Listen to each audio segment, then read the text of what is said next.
Salut à tous, je souhaite vous faire cette vidéo pour vous parler de 3 rites et 3 traditions que je trouve absolument dingues au baseball. Donc c'est une vidéo qui est un petit peu plus légère et un peu plus casual que les vidéos que j'ai l'habitude de faire sur la chaîne. Maintenant, est-ce que vous êtes prêts? Alors c'est parti. La première tradition culturelle qui est vraiment spéciale au baseball, c'est le crachat de cacahuètes. Quand vous regardez des matchs de baseball, vous voyez constamment les joueurs et les entraîneurs mâcher et cracher en permanence des cacahuètes dans les dugouts.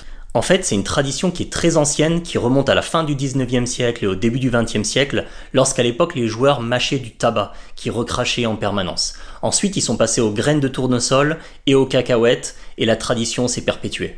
D'ailleurs, comme marqueur historique de ça, on le retrouve dans la chanson iconique et très connue du début du XXe siècle, Take Me Out to the Ball Game, avec la phrase suivante, Buy me some peanuts. Donc à travers l'histoire et la tradition du baseball, cracher les coques de cacahuètes est devenu une tradition, un geste culturel, et avec les matchs qui sont très longs, aux environs de 3 heures généralement, et avec tellement de temps mort, tellement d'interruptions, c'est vraiment devenu une habitude dans les dugouts, et presque un tic finalement. La deuxième tradition et rite dont je souhaite vous parler et que je trouve absolument dingue, c'est ces engueulades absurdes entre managers et arbitres.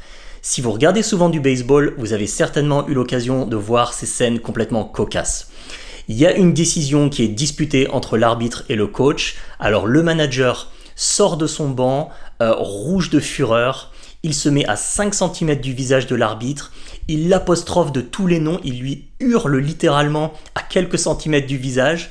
Généralement, l'arbitre reste assez, avec un faciès assez calme, assez reposé pour pas trop s'emporter lui-même non plus. Généralement, parfois il s'emporte un peu aussi.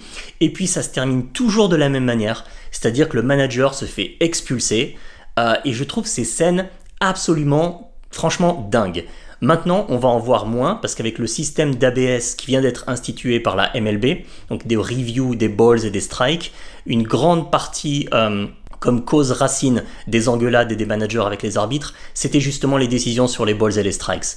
Mais cependant, ça va rester parce qu'il y a des décisions sur les interférences ou sur d'autres décisions pendant le jeu où les managers peuvent toujours avoir maille à partir à s'engueuler avec les arbitres. Et d'ailleurs, si on s'intéresse aux effets bénéfiques que ça porte de la part du manager d'engueuler l'arbitre comme ça en a 3 en fait. Tout d'abord, mettre la pression sur l'arbitre et tenter de l'influencer pour le reste du match. Ensuite, casser la dynamique, très souvent, quand l'équipe se porte pas bien, changer la dynamique, essayer de déclencher une dynamique qui soit positive pour son équipe.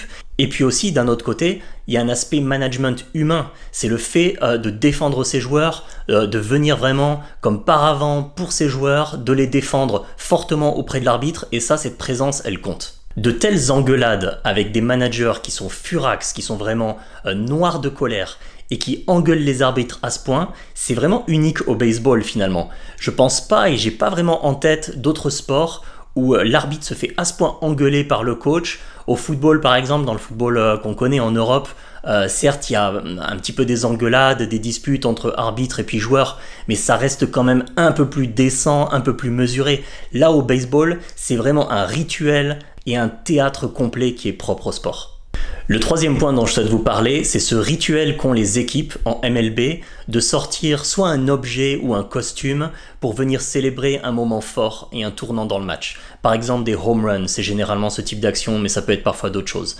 On a le trident par exemple de Poséidon pour les Seattle Mariners, on a le masque de travailleur en aciérie pour les Pittsburgh Pirates, qui est évidemment un symbole de la ville où il y a beaucoup d'aciérie. Et ces rituels d'équipe sont à la fois là pour créer une identité, d'une ville par exemple comme je viens de le dire pour Pittsburgh, mais aussi pour célébrer et pour mettre de l'ambiance, à la fois au sein du dugout avec tous les membres de l'équipe, mais aussi avec le public du stade qui est présent.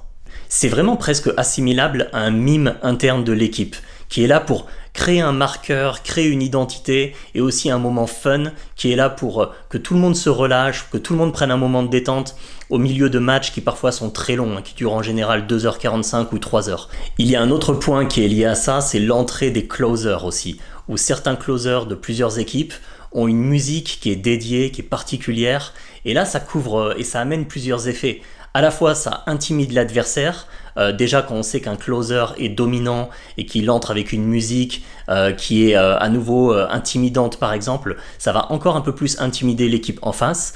Mais aussi, ça booste le public, ça crée vraiment de l'émulation et le public qui est enflammé encore un petit peu plus. Et puis ça donne aussi ce côté spectacle au baseball, comme si c'était l'entrée d'un catcheur, par exemple de The Game, Triple H à la WWE. Ça donne ce côté entrée scénarisée, où tout le stade retient son souffle, où ça va être un moment spécial et un vrai marqueur, et ça c'est particulièrement réussi en MLB. D'ailleurs, imaginez dans un contexte complètement différent, par exemple celui du football européen, Mbappé qui arriverait avec sa musique spéciale dédiée avant de tirer un penalty. Ça serait vraiment absurde et vraiment bizarre. Pour finir, il y a aussi d'autres traditions qui sont très spécifiques et uniques au baseball, comme par exemple le fait de ne pas marcher sur la ligne blanche en entrant sur le terrain, puisque c'est symbole de mauvaise chance, historiquement et traditionnellement, mais aussi le fait d'avoir plusieurs objets porte-chance pour les joueurs au baseball, comme par exemple une pièce dans la poche, mais aussi certains colliers, on voit souvent des joueurs de baseball avec des colliers, et bien vraiment il y a des aspects superstitions liés à ça. Dites-moi en commentaire ce que vous pensez de ces traditions et si vous pensez à d'autres rites qui sont dingues, que vous trouvez hallucinants, partagez-les moi en commentaire. Et pour ma part, je vous retrouve bientôt dans une prochaine vidéo. À très bientôt.